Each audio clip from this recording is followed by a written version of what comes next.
Hello everyone, welcome back to my YouTube channel. और आज का वीडियो मेरे लिए बहुत ही स्पेशल है क्योंकि आज हम क्रिएट करने वाले हैं इस ब्यूटीफुल माँ पार्वती का ट्रेडिशनल लुक। इस लुक को क्रिएट कर ये लुक बहुत ही इजी रहने वाला है और इस लुक को क्रिएट करने के लिए मैंने इतना मेहनत नहीं किया जितना कि मुझे इस सूट में टाइम लग गया, क्योंकि हमें सबसे इम्पॉर्टेंट बात ये थी कि हमें आउटडोर शूट करना था।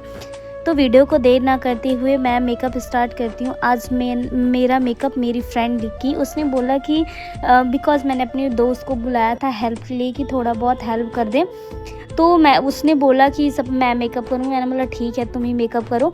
तो उसने देखो सबसे पहले मेरा स्क्रीन प्रैप किया। स्क्रीन प्रैप करने के बाद उसने मेरी स्क्रीन टेक्सचर को देखते हुए कंसीलर लगाया, और कंसीलर वो अपने हाथों से डैब डैब करके लगा रही थी। मैंने बोला कि ब्रश से यूज़ कर लो, तो बोल रही कि नहीं मुझे इससे ही यूज़फुल लगता है। तो देखो अपनी अपनी टेक्निक होती है, आप जिससे आपको अच्छा लगता है आप उससे लगा सकते हो, ठीक है। उसके बाद से उसने ब्रश की हेल्प से सारे कंसीलर को मेल्ट किया और अच्छे से उसने कंसीलर को एक स्किन पे लगाया। एंड मैं बीच बीच में देख रही थी कि क्या अच्छा है, क्या गलत है, क्या एंड सही है, वो चीज़ें।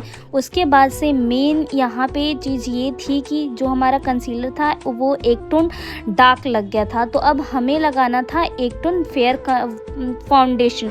तो मैंने बोला कि फाउंडेशन एक टोन फेयर लगाना क्योंकि कंसीलर डार्क है, ओके। तो उसने वैसा ही किया और आप देख सकते हो कि फाउंडेशन लग गया है, एक टोन फेयर लगाया है। चूँकि ये देखो आपको वीडियो में लग रहा होगा कि फाउंडेशन मैंने बहुत ज़्यादा लगाया, बट ऐसा नहीं है। कलर आपको ऐसा लग रहा हो कि बहुत ज़्यादा मतलब मैंने फेयर कर दिया, बट ऐसा नहीं है, क्योंकि एज अ ये बाद में मेल्ट डाउन हो गया और मैंने एज अ इस चीज़ को कंटूर किया, फिर से ब्लशिंग किया, तो सारी चीज़ें मेल्ट हो गई। और आपको पता है कि जब आप पिज़्ज़ा पफ उठाते हो या फिर ये जो मैं यूज कर रही हूँ इसको आप लेते हो, तो आपका होता है कि आधा तो यही स्पंज ही एब्जॉर्ब कर लेता है। तो ये चीज़ें होती है कि आपका मेल्ट डाउन हो जाता है। और अभी आप स्किन देख सकते हो पहले के अकॉर्डिंग, ठीक है। तो हमारी फ्रेंड ने ऐसा किया। उसके बाद से हमने बीच बीच में मैं देख रही थी कि सारी चीज़ें ठीक हैं या फिर नहीं। उसके बाद से सबसे इम्पॉर्टेंट बात पता है हमने क्या किया कि हम लोगों ने कंटूरिंग बहुत अच्छे से किया। कंटूरिंग का मैंने कैप्चर नहीं किया क्योंकि मुझे एक रील शूट करना था, तो उसका मैंने रील शूट किया यूट्यूब उसके फॉर्म में, इंस्टाग्राम फॉर्म में। उसके बाद से मैंने जो ब्लश था उस ब्लश को भी लिक्विड ब्लश रखा, और जो मेरा कंटूर था वो भी लिक्विड ही था, ठीक है। और देखो लिक्विड ब्लश में क्या होता है कि वो आपको थोड़ा थोड़ा लगाना पड़ता है, नहीं तो वो ड्राई हो जाता है। इसलिए मैंने अपनी दोस्त से कहा कि वो थोड़ा थोड़ा लगाए, एक ही बार दोनों साइड ना लगा ले, ठीक है। तो उसने वैसा ही किया। और उसके बाद से हम करने वाले हैं हाईलाइटिंग पॉइंट। आप देख सकते हो कि मैंने एज अ फोरहेड हो गया, आई के नीचे हो गया, फिर से ये चीज़ें। तो यहाँ पे मैंने एज अ एक टोन फेयर लेके कंसीलिंग करवाया है। कंसीलर हाइलाइटर बोल सकते हैं इसको। उसके बाद से मैं इसको बहुत ही अच्छे से हाइलाइटर करने के बाद से देखो अपने मेकअप को मतलब कि सेट भी तो करना पड़ेगा, इसीलिए मैंने क्या किया है कि पाउडर लॉकिंग करवाया है। पाउडर लॉकिंग करवाने से होता है कि आपका जो मेकअप है वो लॉन्ग लास्टिंग टिकता। और चूँकि हमें बाहर जाना था आउटडोर, तो हमें और भी नीड थी कि मतलब कि बहुत ज़्यादा आपका मेकअप सेट हो, ठीक है। तो उसके लिए मैंने पाउडर लॉकिंग बहुत अच्छे से करवाई है। पता है सबसे इम्पॉर्टेंट बात ये थी कि हमें धूप में शूट करना था और धूप बहुत ज़्यादा हो गई थी, क्योंकि हम लोगों को आइडिया नहीं था कि धूप इतना ज़्यादा हो जाएगा, ठीक है। तो इतना ज़्यादा धूप हो गया था, पसीना हो रहा था, बट मेकअप ऐसे टिका हुआ था जैसे कि फेस में वो चीज़ें हो और जो पसीना हो रहा था वो बाहर से हो रहा था, ठीक है।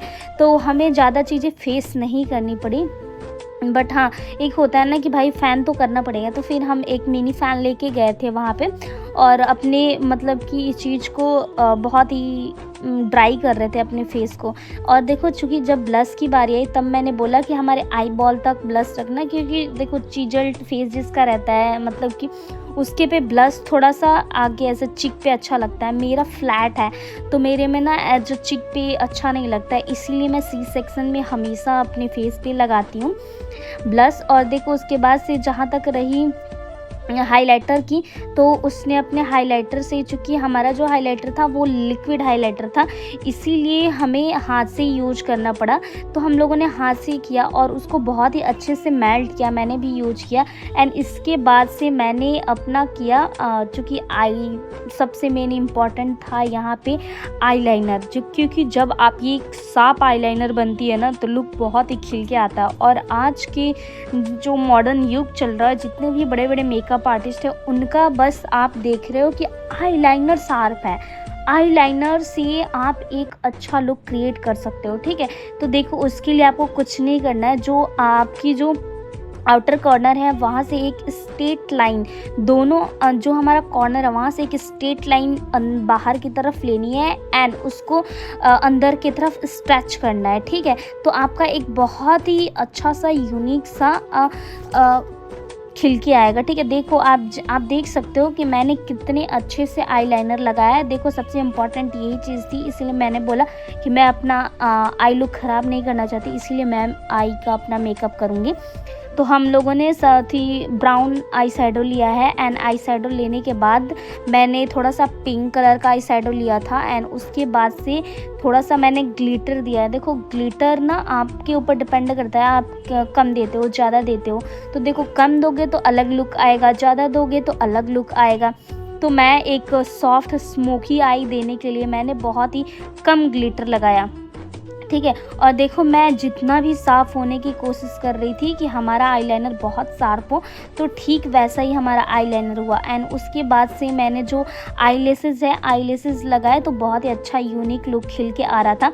एंड देखो वाइट काजल लगाने का सबसे आसान तरीका मैंने अपनी दोस्त को बताया कि जैसे कि जब आप काजल लेते हो ना, तो जो भी आपके पास ब्रशेज़ हैं, पतले ब्रशेज, उसके पीछे आप काजल को फिल करो एंड फिल करने के बाद आँखों में अच्छे से लगाओ, तो वो चीज़ें बहुत ही अच्छे से मर्ज होती है। और देखो मैंने काजल लगाने के बाद अपने जो काजल के नीचे है वो मैंने लगाया है ब्राउन कलर, और वो चीज़ें बहुत ही आँखें खिल के आती हैं। एंड अभी आप देख सकते हो कि आई मेरा कितना लुक खिल के आया है। और मैंने ये थोड़ा बहुत बिंदी लगाया। एंड सॉरी गाइस, चूँकि लाइट कट गई थी तो हमें वेट करना पड़ा हेयर के लिए। हेयर के लिए मैंने कर्ल किया है, मैगी कर्ल से कर्ल किया है, मेरी दोस्त ने किया है। एंड देखो मैंने अपने पैरों का कलर तो कर लिया था एंड पैरों का कलर करने के बाद मैं अपने हाथों का कलर कर रही हूँ, क्योंकि सबसे मेन अच्छा लुक क्रिएट होने वाला था यही। ठीक है, तो मैंने आलता से अपने हाथ को बनाए, क्योंकि देखो ये बहुत ही है कि ठीक है यार, अपने से कर रहे हैं, सब कुछ अपने से करना है, क्योंकि अभी तो हमारे पास उतने पैसे है नहीं कि मैं अपनी टीम रखूं, वो सारी चीज़ें करें। ठीक है, तो शुरुआती दौर में आपको सारी चीज़ें खुद हैंडल करनी पड़ती हैं, तो मैं वो चीज़ें फेस कर रही हूँ। अगर आप भी स्टार्ट करोगे ना तो आपको स्टार्टिंग में सारी चीज़ें खुद ही करना पड़ेगा। एंड आई होप फिर हम लोगों ने सारी चीज़ें करने के 1.5 घंटे वेट करने के बाद हम लोग गए शूट पे। एंड शूट पे मुझे एक सॉन्ग पे वो करना था, रील बनाना था, तो मैंने वही एक एक क्लिप लिया एंड उसके बाद से जो भांग वाला जो सीन है वो मैंने क्रिएट किया एंड पूजा वगैरह किया एंड वो एक एक चीज़, एक एक सीन मैंने क्रिएट किया। एंड कैमरामैन भी हमारे आ गए थे, तो ये चीज़ें मैंने करी। एंड आई होप मेरा ये वीडियो आपको पसंद आया हो एंड ये मेरा पार्वती का लुक आपको अच्छा लगा हो।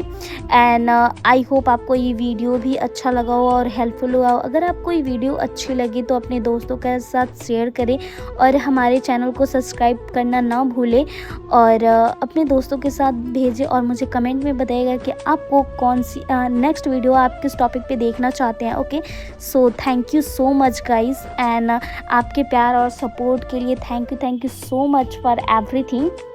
आप देख सकते हो कि मैंने कितना अच्छा लुक क्रिएट किया है, अभी आप देख सकते हो। ठीक है, एंड ये 3 घंटे रहा शूट के बाद।